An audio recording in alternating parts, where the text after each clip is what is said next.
Hi, so happy to have you here. This is where I share my thoughts on how design changed the way I think and do, and why I think design is simply a part of life. My name is Sandy, and I'm a design mentor.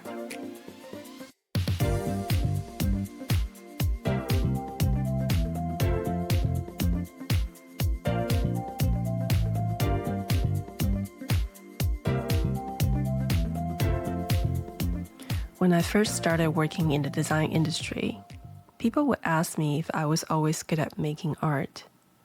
At that time, I understood art as museum quality, exhibition quality pieces from the masters. Besides random art lessons when I was really little, I never received any formal training in art. Truth be told, art practice was not really encouraged in the environment I grew up in. However, after moving abroad, with a vintage camera my dad gifted me, I explored photography for 3 years. I loved seeing the world through the viewfinder. I loved winding the film each and every time. And I loved working in a chemically scented darkroom to develop what I've captured. But did I ever think it was something I was great at to call myself an artist? No. I just knew whenever I clicked the shutter, I felt a certain something. But it was not something I should do for work, or something I should excel at. Because I couldn't tell the difference between art and design, when I started going to design school, I felt like a total imposter. I saw my classmates creating detailed, balanced, and beautiful graphic design pieces while I often struggled with perspective. The first thought in my head was always, how can you become a designer? This built-in self-criticism has been programmed in me since an early age, and it took me a long time to overcome.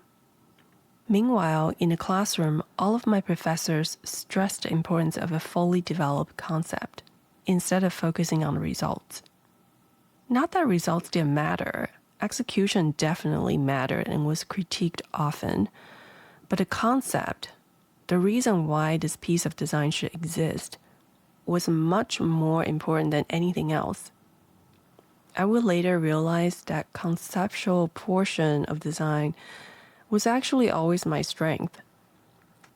From design school to practicing professionally, I had always wondered if my work was good enough, especially because I was surrounded by talented designers everywhere.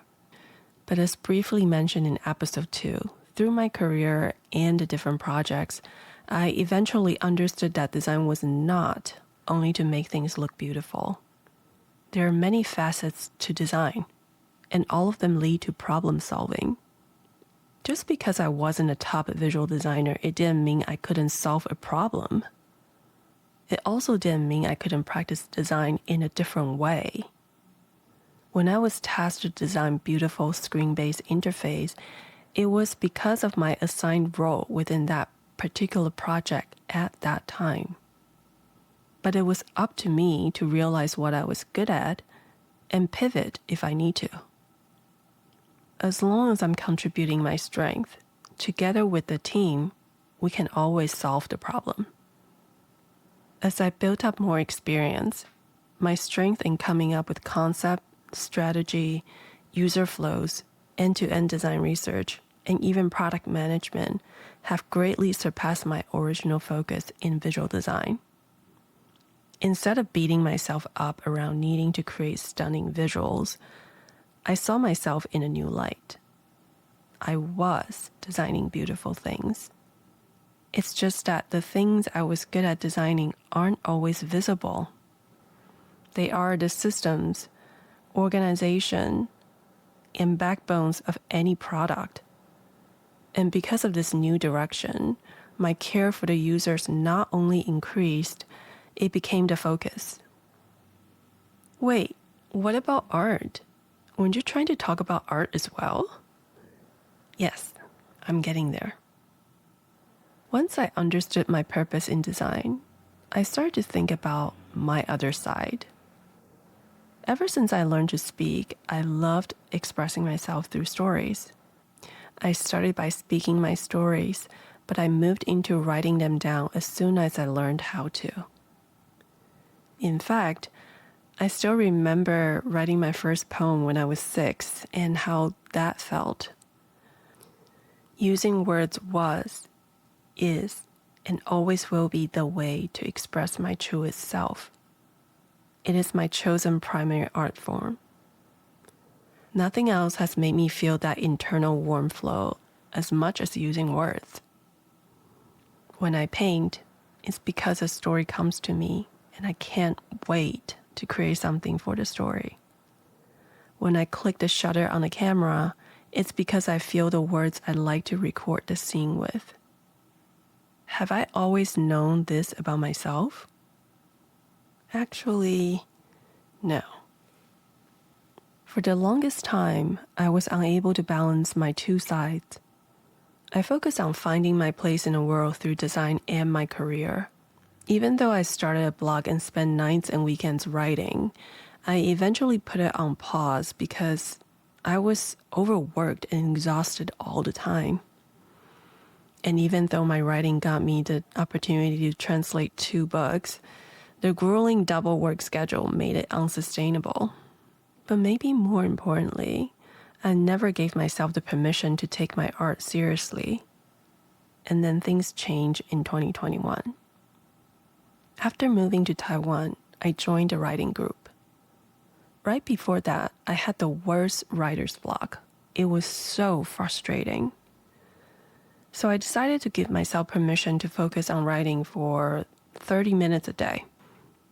Similar to what Julia Cameron in The Artist's Way and Natalie Goldberg in Writing Down the Bones described, I needed this practice to tame my monkey brain.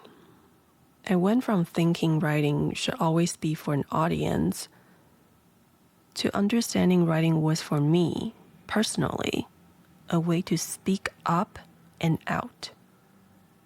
I wrote down my frustration, joy, mental debates, inspirations, and everything in between.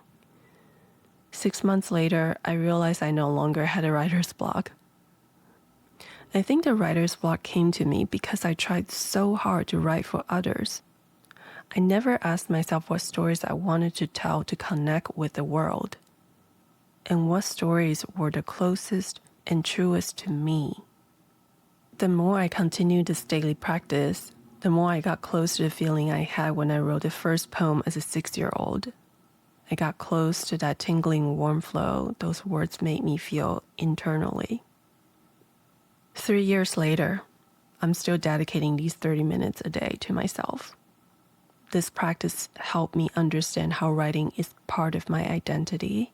Storytelling is part of my practice, and consistency isn't and shouldn't be scary.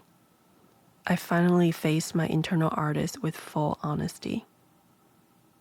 Through all of it, I understood that being an artist is to focus on the craft that is closest to my heart, to express myself without holding back, and to share the beauty I see from where I stand. To be a designer was to focus on the people I need to solve the problem for. Combine the knowledge I already have with what I'm about to learn from research and interviews. Choose the materials and forms accordingly to then craft the optimal solution for the design problem. An artist reveals the self openly with an extremely personal point of view. A designer reveals the solution with their personal style sprinkled in order to serve the public.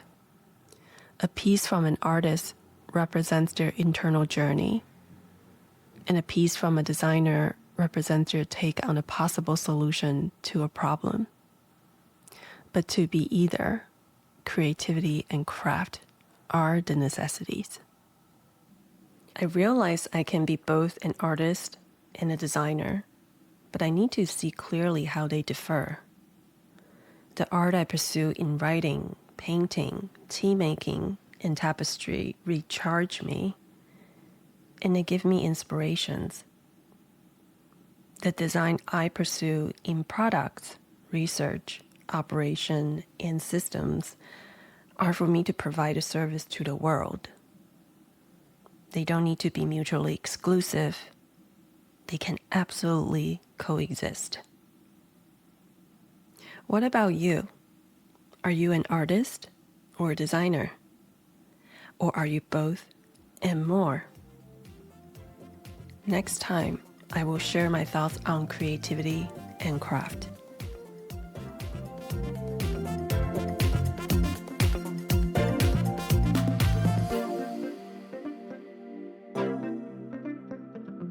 If you'd like to hear more, please subscribe and turn on your notifications. I am beyond excited to go on this journey with you.